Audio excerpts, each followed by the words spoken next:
할렐루야. 하나님께는 영광, 우리들에게는 은혜가 넘치는 귀한 시간이 되기를 바랍니다. 우리 가정의 달을 맞아서 지난 3번 주간에 걸쳐서 가정에 대한 말씀을 나눴습니다. 자녀를 향한 사랑, 부모님에 대한 공경, 그리고 부부간의 연합에 대해서, 그리고 그 구체적 의미와 방법에 대해서 나누었습니다. 어떤 초등학교에서요, 선생님이 아이들한테 질문을 했답니다. 부모님이 여러분을 왜 사랑하지요? 그랬더니 어떤 아이가 그러더랍니다. 그러게 말입니다. 그러게 말입니다. 참, 오늘은 가정에 대해서 말씀을 나누는 마지막 시간입니다. 가정이 복된 가정이 되려면 오늘 말씀 제목처럼 피차 복종해야 됩니다. 어느 한쪽만 복종하는 것이 아니라 상호 간에 서로 복종함, 서로 존중함, 이게 대인관계에서 꼭 필요합니다. 그리고 이것은 그리스도를 경외함으로 피차 복종하라는 것이 되어야 한다고 오늘 본문이 말씀하고 있습니다. 자, 이 말씀을 우리가 구체적으로 연구하기에 앞서서 우리가 생각해 봐야 될 일이 있습니다. 우리가 믿는 가정이면, 예수 믿는 가정이면 전부 다 행복해야 될 텐데 꼭 그런 것 같지는 않아요. 근데 왜 그럴까요? 대부분 행복해 보이는 가정과 불행해 보이는 가정에는 나름대로 특색이 있습니다. 교회 다닌다 안 다닌다 단순 이런 구분이 아니고요. 근데 보면 교회를 다닌다고 다 행복한 게 아닌데 왜 그럴까? 많은 분들이 흔히 생각하는 것은 아니지만 행복과 불행을 가늠할 수 있는 중요한 특징이 하나 있다, 이렇게 저는 생각해요. 살펴보면서 대체로 불행한 가정의 구성원들을 보면요, 그분들에게 한 가지 특색이 있어요. 그게 뭐냐면 교만이에요. 교만. 혼자 잘났어. 이런 사람들이 쫙 모여 있으니까 불행해요. 반대로 행복한 가정의 구성원들을 보면 역시 한 가지 중요한 특색이 있습니다. 그게 바로 겸손이에요. 예수님 닮은 겸손. 잘났지만 고개를 숙이는. 우리는 흔히 가정 안에서 교만, 겸손 이런 말 잘 사용하지 않습니다. 그리고 별로 생각하지도 않습니다. 그런데 본문 21절에 있는 말씀 우리 함께 읽어보겠습니다. 그리스도를 경외함으로 피차 복종하라. 아멘. 오늘 말씀 가운데 매우 중요한 말씀입니다. 본문의 말씀이 피차 복종해야 된다, 이렇게 말씀하시듯이 대인관계에서 교만한 사람들끼리 딱 만나잖아요. 그런 모임하고 겸손한 사람들이 만나는 거하고 이게 결코 같지가 않습니다. 이런 면에서 우리는 스스로 내 가정은 어떤가를 잘 생각해 볼 필요가 있습니다. 그리고 무엇보다 나는 어떤가를 생각해 볼 필요가 있습니다. 오늘 우리는 불행한 가정과 행복한 가정을 비교하면서 생각해 보겠습니다. 스스로 잘 점검해서 교만하여서 불행한 가정이 아니라 겸손해서 행복한 가정을 이루는 우리 모두가 되기를 바랍니다. 그리고 비교를 위해서 우선 불행한 가정에 대해서 살펴보겠습니다. 이런 가정에 보면 몇 가지 특색이 있습니다. 첫째가 부주의함이에요. 부주의한 행동을 잘해요. 교만한 사람들은요, 자기 행동을 주의하지 않습니다. 본문 15절 초반에서 말씀합니다. 그런즉 너희가 어떻게 행할지를 자세히 주의하여, 이렇게 말씀해요. 그러나 불행한 가정은 어떻게 해야 될지 주의하는 것이 없어요. 부주의하게 행동합니다. 많은 행동들이 그런데 말도 주의하지를 않습니다. 이들은 삶의 방향 자체가 잘못되어져 있습니다. 근데 왜 방향이 잘못 잡히느냐? 누군가 잘못된 주도적인 사람이 있기 때문에 그렇습니다. 어떤 가정을 보면 가정의 어린애가 대장이에요. 아이가 원하는 대로 모든 걸 합니다. 아이 중심적. 그러다 보니까 잘못된 방향으로 갑니다. 가정이 이끈다고 해서 또 제대로 가는 것은 아닙니다. 부주의한 가정은 잘못된 방향으로 교만하게 가정을 이끕니다. 이렇게 불행한 가정은 행동을 부주의하게 합니다. 그래서 잘못된 방향으로 가고 불행하게 되는 것입니다. 죄송한데 방송실에서 볼륨 조금만 더 올려주시기 바랍니다.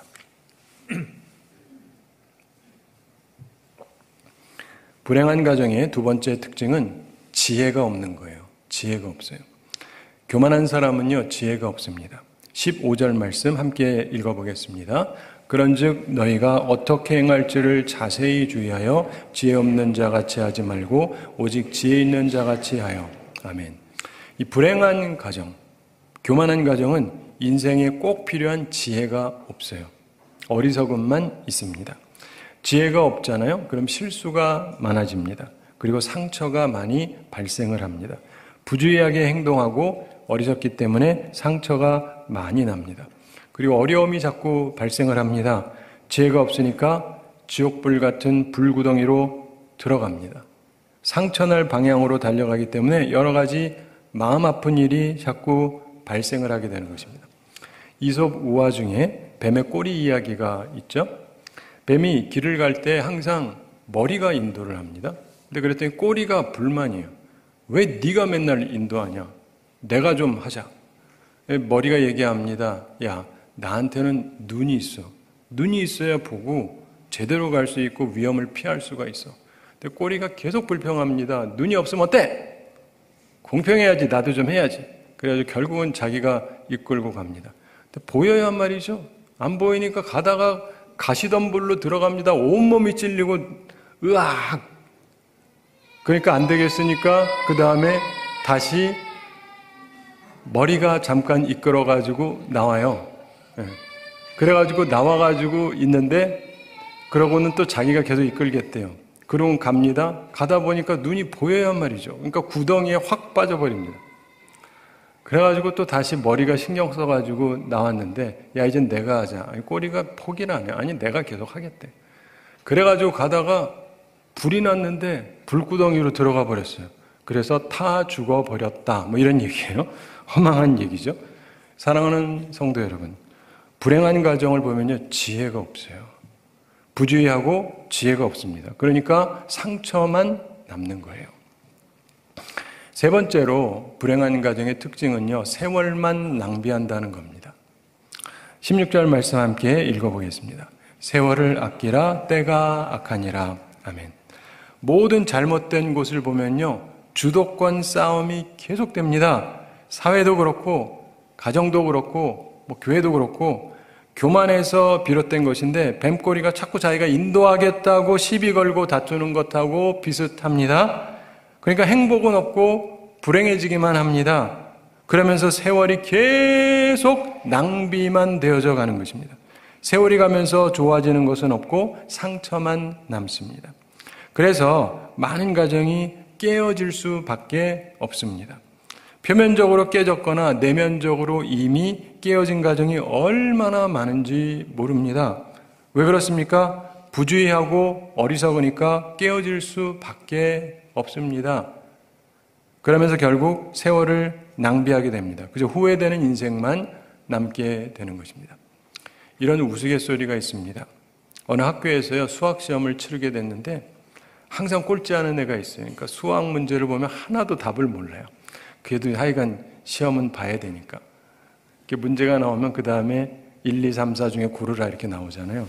어떻게 할까 생각을 하다가 연필 여기다 1번, 2번, 3번, 4번 해서 굴렸습니다. 그래서 1번 나오면 1번, 그 다음에 3번 나오면 3번, 2번 하면 2번 이렇게 다 썼어요.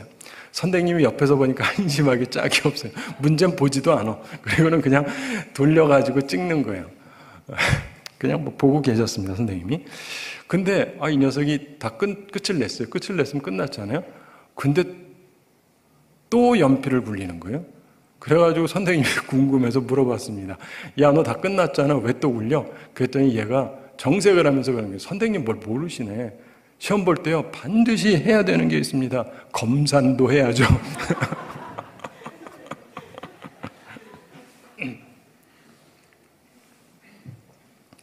자, 연필을 많이 굴린다고 해서 답을 맞힐 수 있는 게 아니지 않습니까? 마찬가지로 불행한 가정도 딴에 수고를 해요. 노력을 해요. 연필 굴리기처럼. 근데 헛수고만 자꾸 하는 것이죠. 가족들이 서로 교만하고 부주의하게 행동하고 지혜롭지 못하고 서로 주도권 다툼을 하면서 세월을 낭비합니다. 여러분 이렇게 살지 마시기 바랍니다. 자, 불행한 가정과는 달리 행복한 가정이 되어야 되겠죠. 행복한 가정의 중요한 특징이 겸손이라고 제가 말씀드렸잖아요. 사람들이 괜찮은데 겸손해요. 이게 우리한테 필요합니다.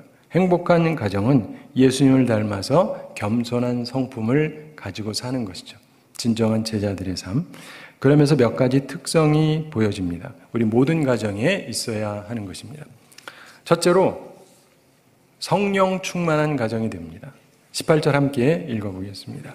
술 취하지 말라. 이는 방탕한 것이니 오직 성령으로 충만함을 받으라. 아멘. 우리는 술 취하지 말아야 됩니다.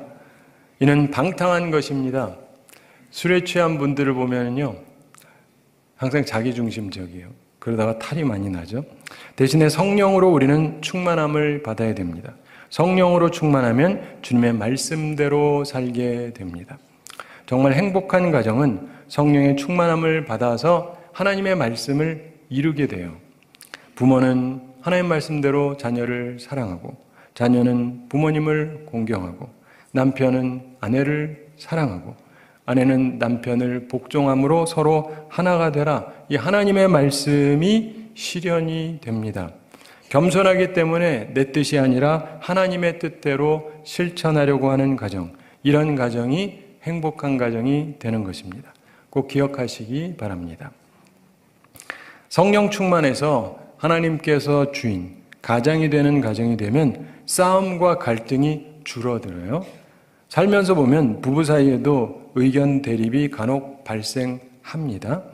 그런 때 하나님의 뜻을 따르겠다라고 하는 자세가 있으면 그 부부는 싸움을 극복하고 이를 해결할 수 있습니다.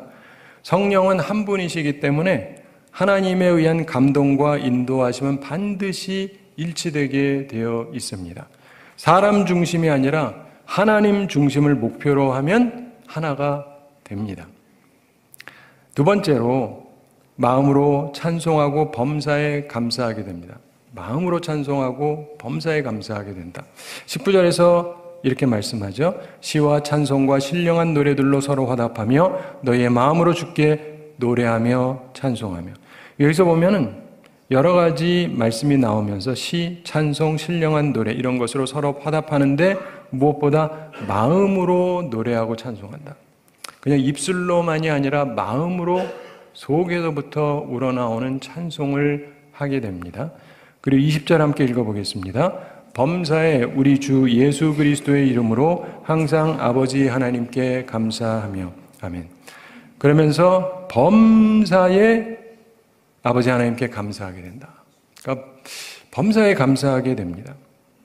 우리가 지혜의 말씀인 잠언과 전도서를 보면은 알게 되죠. 하나님께서 우리에게 지혜를 주세요. 그래서 우리들이 문제를 잘 풀게 돼요. 살다가 보면요, 어떤 경우는 지혜가 있어도 못 푸는 상황이 옵니다. 그때는 어떻게 돼요? 하나님이 때를 가지고 확 바꿔주시는 거예요. 하나님의 인도하심. 행복한 가정은 성령의 충만함을 받아서 마음으로 찬송하고 범사에 감사합니다. 형통한 날에는 기뻐하고 곤고한 날에는 돌아보아라, 되돌아보아라, 생각해라. 이게 무슨 말이냐면 좋은 날은 기뻐하고 안 되는 날은 내가 지금 문제를 못 푸는 거거든요. 1 더하기 1이 2라는 걸 모르니까. 그럼 배워야 돼요. 배우면 그 다음에 이 문제 나올 때 쉽게 풀 수가 있어요. 그래서 우리에게 주어진 낮이나 밤이나 형통한 날이나 곤고한 날이나 다 우리의 유익을 위한 거예요. 이걸 깨닫게 되니까 하나님께 범사에 감사하게 되는 것입니다. 행복한 가정은 성령의 충만함을 받아서 마음으로 찬송하고 범사에 감사하게 됩니다. 따라서 행복하게 되는 것이죠. 이런 가정들이 다 되시기를 바랍니다. 세 번째로 그리스도를 경외하며 피차 복종합니다. 그리스도를 경외하며 피차 복종한다. 21절 말씀 함께 읽어보겠습니다. 그리스도를 경외함으로 피차 복종하라. 아멘. 오늘 본문에서 그리스도를 경외하라 이렇게 말씀하고 있죠. 성경을 전체적으로 관통하고 있는 중요한 사상이 있는데 그것은 하나님 경외입니다. 저는 이것을 아주 중요하게 생각하는데 이것이 인생에서 가져야 될 가장 중요한 자세 중에 하나라고 생각을 합니다.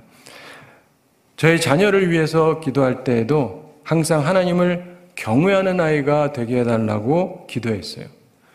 사람을 두려워하거나 환경을 두려워하는 것이 아니라 하나님을 경외하는 사람이 되어야 되는 거예요. 하나님을 경외하는 부모는 자기에게 맡겨진 자녀를 책임감 있게 교육을 합니다. 하나님을 경외하면 자기 부모님에게 함부로 대할 수는 없죠. 그리고 하나님을 경외하면 아내를 때리거나 구박하지 않습니다. 제가 혹시 어땠을까 궁금하시면 때린 적 없습니다. 하나님을 경외하면 남편을 가볍게 여기고 명령하지 않습니다.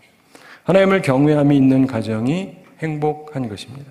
하나님을 두려워하고 하나님의 말씀대로 행하는 가정에 불행이 사라지고 행복이 찾아옵니다. 또한 피차 복종을 합니다. 사랑하는 성도 여러분 그 삼강오륜이라고 다 아실 텐데 우리나라에서 얘기하죠. 유교의 덕목이다. 동양의 중요한 대인관계의 기초 같다. 이런 얘기를 합니다. 근데 많은 사람들이 오륜을 앞세우는데 삼강은 잘 이야기를 하지 않아요. 몰라서 그러는지 알면서도 그러는지는 모르겠는데 예를 들면 부부유별, 남편과 아내는 구별된다. 혹은 장유유서, 나이에 따라서 순서가 있다. 이런 차별에 대한 것을 윤리라고 이야기합니다. 그러나 삼강에 대한 이야기는 잘 하지를 않아요. 삼강은 기본적으로 윗사람이 본이 돼야 된다 이 말이에요. 다시 말해서 임금이나 윗사람이 본을 보이고 남편도 아내에게 본이 되어야 한다. 이게 삼강의 기본이에요. 이렇게 윗사람이 본을 보이면서 아랫사람도 윗사람에게 역시 이해를 갖춰야 된다. 이게 삼강오륜이거든요. 어떤 의미에서 오늘 말씀하고 나름대로 관련이 있습니다. 똑같은 건 아니지만 자 생각해 보세요. 유교조차도 상호 간에 지켜야 될 도리가 있다는 것을 설명합니다. 그게 예잖아요. 단지 어느 한쪽만 희생해야 된다라고 말하지 않습니다. 근데 우리나라에서 그런 식으로 말하는 분들이 꽤 많죠. 둘 중에 하나요. 무식해서 그러거나 못돼서 그러거나 둘 다 나쁜 거죠. 그러지 마세요. 근데 유교도 그렇다고 한다면 오늘 하나님을 믿는 사람들은 하나님의 말씀을 따라서 더더욱 피차 서로 복종해야 됩니다. 서로 존중해야 된다 이런 말씀이에요. 우리 그리스도인들은 사람 중심이 되면 안 돼요. 하나님 중심이 되는 가정이 돼야 됩니다. 그리고 아버지나 남편을 두려워하는 것이 아니라 하나님을 경외하는 가정, 그리고 피차 복종하는 가정이 되도록 힘써야 됩니다. 그렇게 할 때 진정한 가정의 질서가 유지되고 불행을 벗어나 행복한 삶의 길을 가게 되는 것입니다. 누가 이런 글을 썼습니다. 남편에게 총을 쏜 아내들이 있습니다. 우리나라는 총이 없어서 그렇고 딴 나라는 있거든요. 그러면서 이런 얘기를 합니다. 얼마나 미우면 그랬겠습니까? 그런데 전 세계 경찰 기록을 다 파헤쳐봐도 남편이 설거지를 해주고 있는 동안 남편을 쏜 아내는 단 한 명도 없다고 합니다. 맞겠죠? 네. 사실 나를 위해주고 사랑해주고 도와주고 그러는데 누가 싫어서 싫다고 총을 쏘겠습니까? 가정도 마찬가지지 않습니까? 처음에 말씀드린 대로 교만하면 불행하고 겸손하면 복이 됩니다. 제가 예전에 어떤 교회에서 그 여자 권사님이다가 장로님이 되시고 은퇴한 분이 있는데 이분하고 딴 분들이 앉아서 대화를 하는데 나이도 많으신 분들인데 남편 욕을 그렇게 하는 거예요. 그러면서 한 분이 그럽니다. 자기 남편 빨리 죽었으면 좋겠다고. 근데 이제 좀 전에 얘기한 그분은 남편이 오래전에 돌아가셨어요. 그래서 그래도 남편이 있는 게 좋아. 그럴 줄 알았는데 이분도 공감을 하면서 그래요. 지금이라도 있으면 자기 있으면 총 가져가서 땅 싸 죽여버리겠대. 자, 그러면 안 되죠. 그러진 마세요. 근데 오죽하면 그러겠습니까? 오죽하면 그렇겠어요. 우리가 상대방에게 내가 어떤 존재인가를 생각해 볼 필요가 있어요. 교만하면 자꾸 요구만 하는데 겸손하면 내 부족을 깨닫고 빚진 자라는 생각이 들어서 나도 뭔가 주려고 하는 거예요. 근데 한쪽만 주는 게 아니죠. 서로 해야 돼요. 그러니까 사랑으로 사는 거죠. 더 주려고 노력을 합니다. 그래서 교만하잖아요. 누구나 낙담하게 되고 겸손하면 누구나 힘을 얻게 되는 것입니다. 근데 이러한 축복을 받게 되는 겸손한 자세가 쉽게 형성이 되지 않습니다. 교회를 다녀도 쉽게 형성되지는 않는데, 근데 한 가지 중요한 방법이 있습니다. 여러분들께서 이것을 하시면 여러분 가정의 축복의 통로가 될 수가 있습니다. 그것은 바로 함께 드리는 예배입니다. 여러분 다 예배야 드리죠. 근데 함께 예배를 드려라.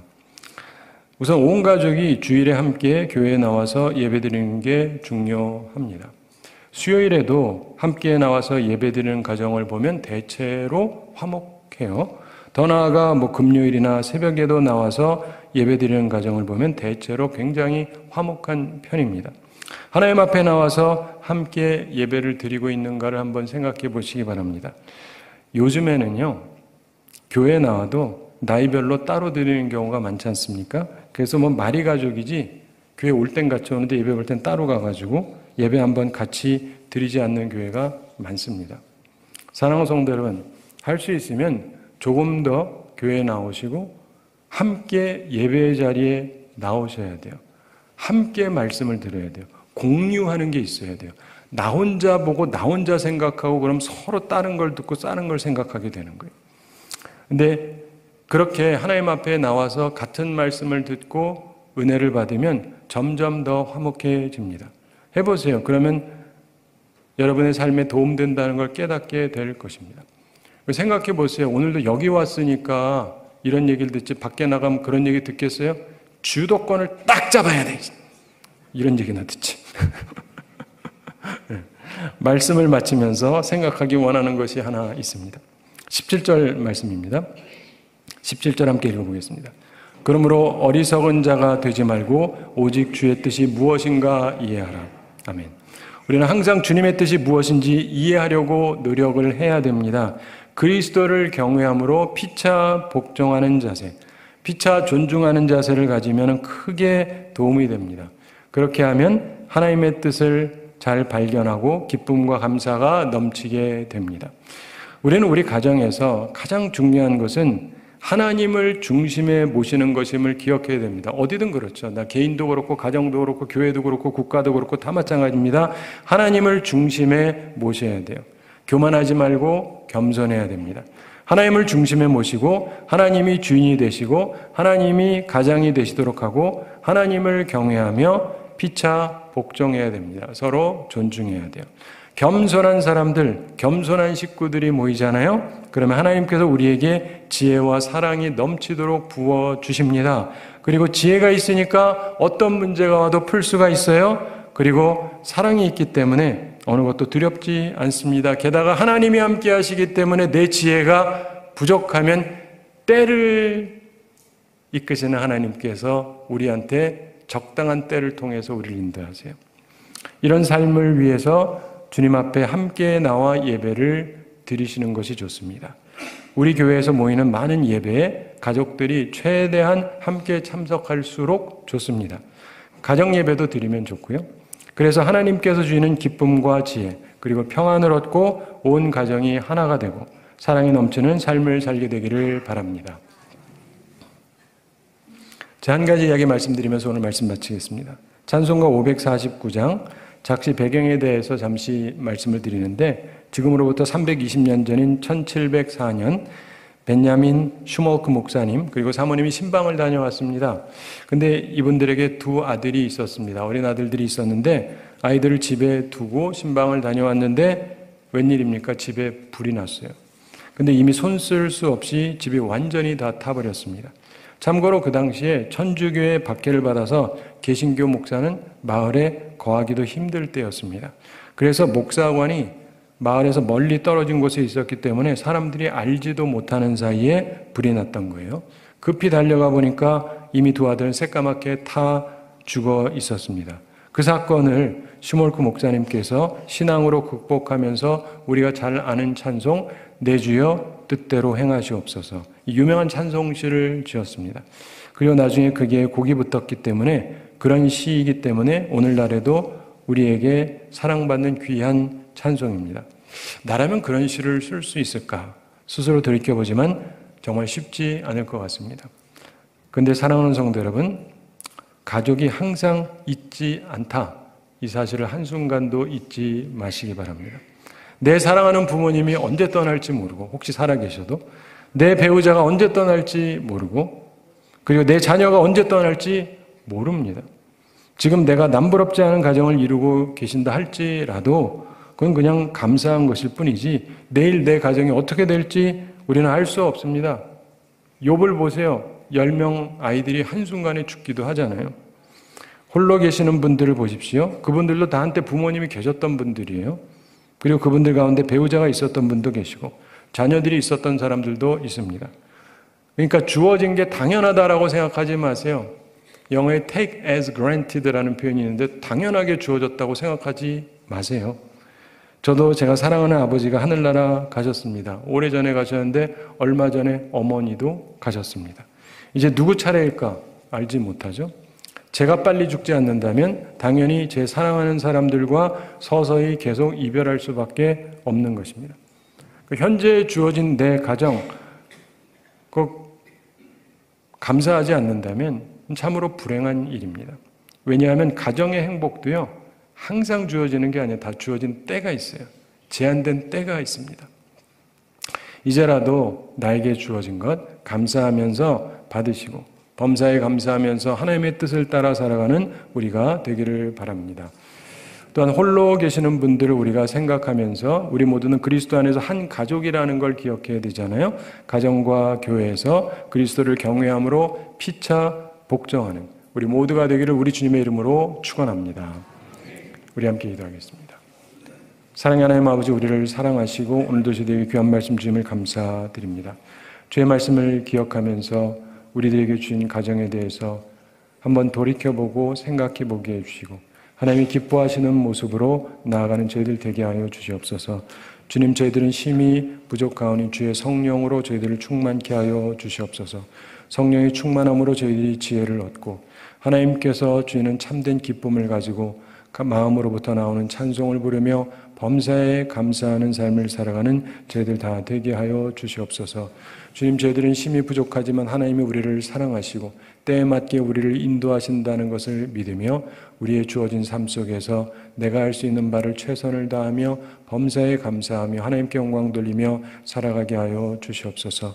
오늘도 주의 성령께서 저희들 마음 가운데 찾아와 주시고 우리 한 사람 한 사람, 우리 한 가정 한 가정 하나님께서 찾아와 주시고 주의 은혜로 채워 주시옵소서. 그리고 아무도 없다 할지라도 주님이 나의 주인이 되시고 나의 아버지가 되시고 또한 남편이 되시고 나의 인도자가 되신다는 걸 기억하면서 주님과 동행하며 외롭지 않게 감사하며 살아가는 모든 주의 백성들이 다 되게 하여 주시옵소서. 감사드리며 예수님의 이름으로 기도드리옵나이다. 아멘.